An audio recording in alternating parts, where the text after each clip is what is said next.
All right, so you've designed your file, you've put it through the slicing software, it's saved on your USB, and you're ready to print.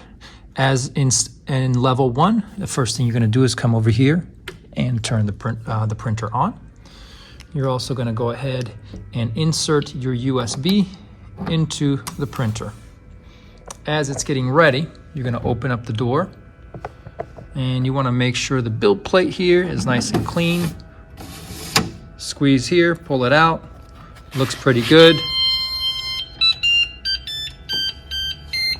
Insert it back in by pushing down, making sure it's inside the grooves. Scoot it all the way in and close the door.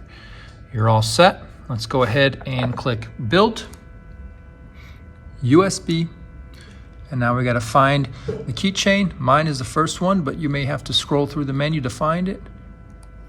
And then once you have yours selected, it tells you the amount of time. Mine is going to take 12 minutes, and we're going to click on Build. And that's it. Please remember to keep an eye on your print as it's printing, and once you're done, make sure you always clear off the build plate and leave it nice and clean for the next person. And if no one is using it, make sure you turn off the printer afterwards.